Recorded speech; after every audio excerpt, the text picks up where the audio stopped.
we have to ask ourselves, who were the gods of Egypt? There they are. They had many gods. The ancient Egyptian gods were usually divided into two camps. You had the male gods, like Osiris, Ra, Shu, all of these different gods. And you also had female gods. You had Hathor, you had Isis, you had Maat, and so forth. And if you look at these gods, they're usually related by marriage, and sometimes they're brother and sister as well. The god Shu was married to his sister Tefnut, and Isis was married to her brother Osiris, and Nephthys was married to her brother Seth. And these were all just symbols of something extremely important. Isis and Osiris will give us a very good understanding of what these gods were all about. All ancient Egyptian cosmic stories are embedded with the society's social framework. In other words, the society must conduct its practices in accordance with the same cosmic principle embedded in these stories. Isis and Osiris, the most common story to all Egyptians was that of Ausar, Osiris, and his family. There is not a single complete Egyptian record of it in all the recorded archaeological findings. Our knowledge of this model story comes from several versions that were written by the early Greek and Roman writers. The most common was the one told by Plutarch. A shortened version of the story of the Egyptian role model goes as follows.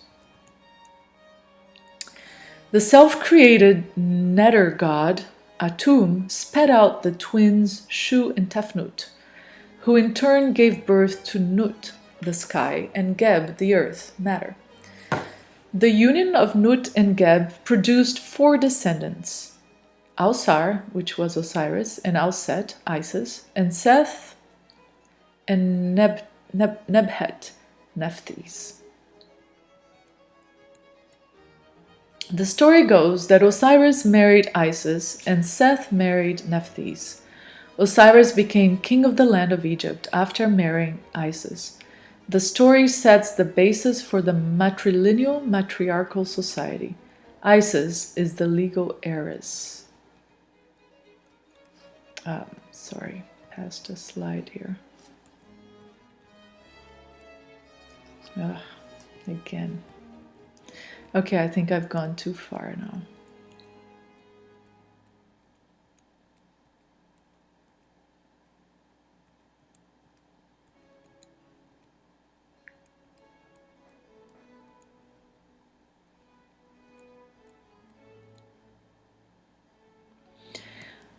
Osiris and Isis represent the principle of duality in the universe. Well, there it is. With Isis and Osiris, there is a harmonious polarity, brother and sister, twin souls, husband and wife.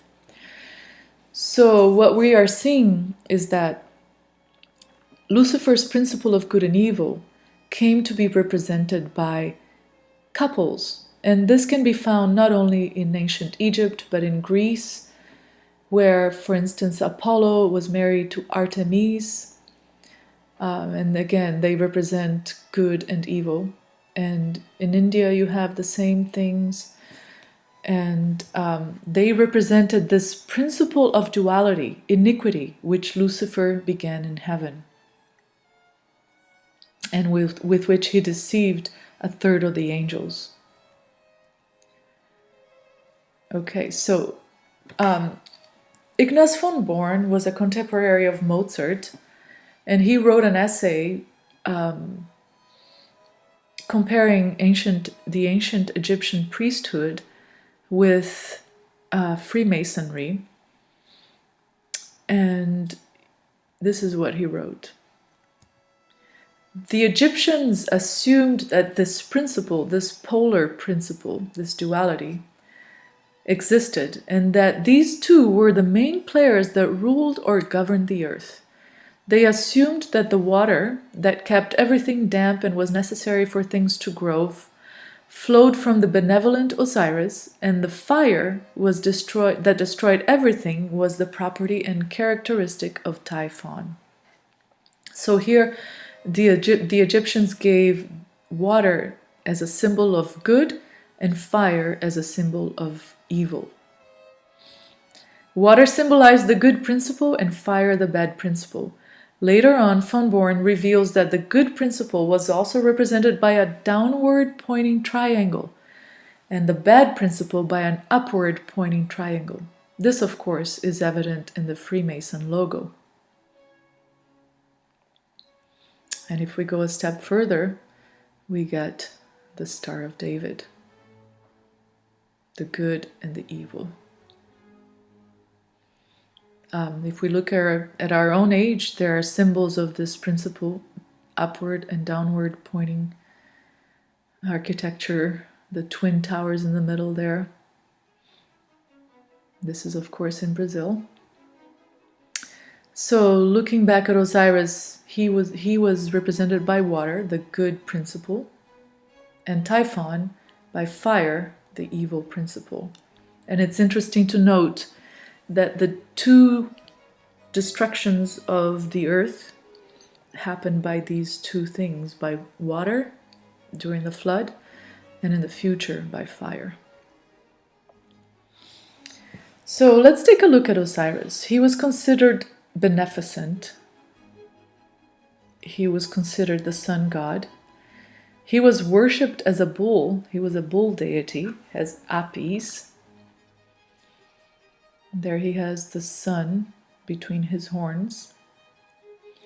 He presided over the judgment of the dead, and he was lord of the underworld.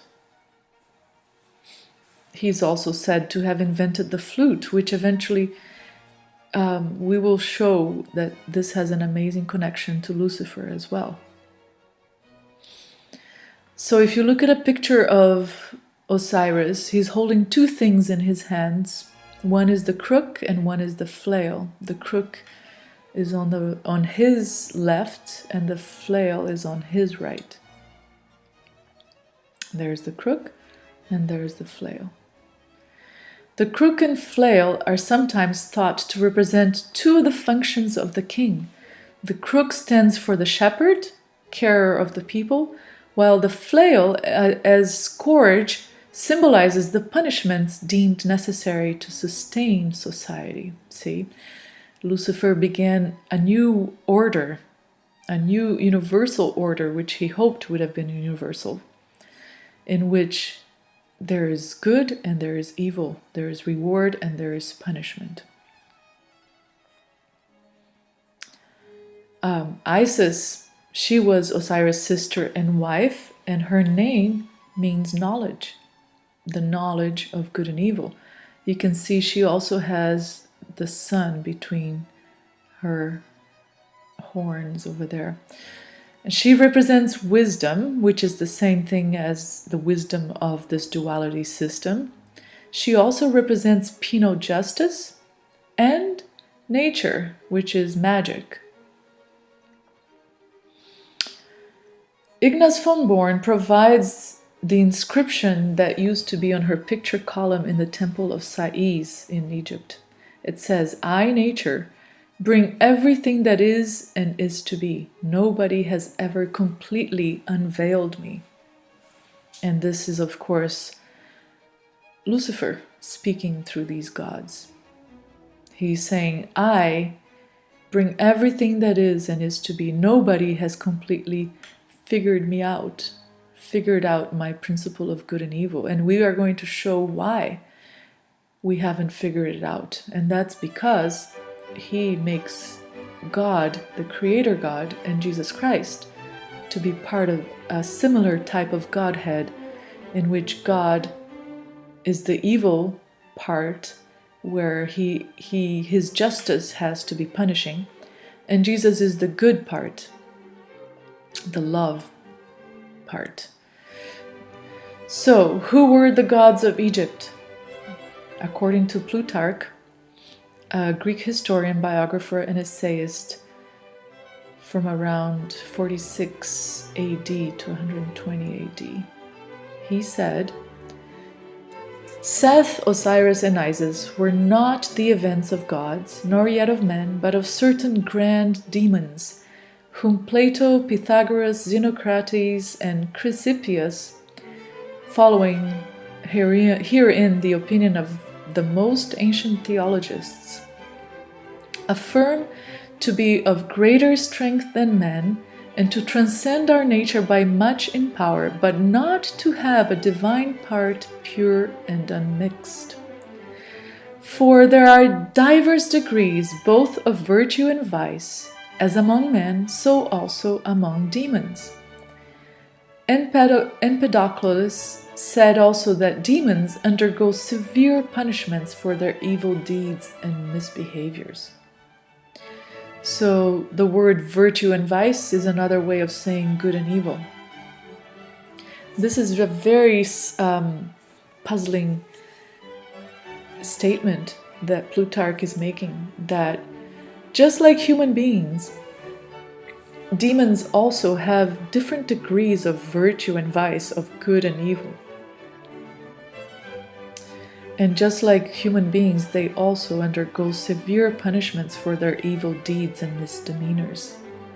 So once they entered that principle that Lucifer deceived them with, they operate by that principle. So they will do good, they will reward men,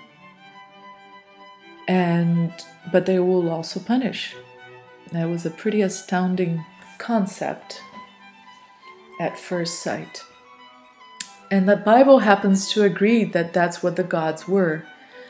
In Leviticus 17:7 it says, And they shall no more offer their sacrifices unto devils, after whom they have gone a-whoring. This shall be a statute forever unto them throughout their generations. So the gods that they were worshipping were devils. But Jeshurun waxed fat and kicked.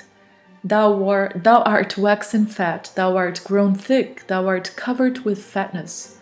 Then he forsook God which made him, and lightly esteemed the rock of his salvation. They provoked him to jealousy with strange gods, with abominations provoked they him to anger. They sacrificed unto devils, not to God, to gods whom they knew not, to new gods that came newly up, whom your fathers feared not. So you see that those gods were actually devils, they were demons. So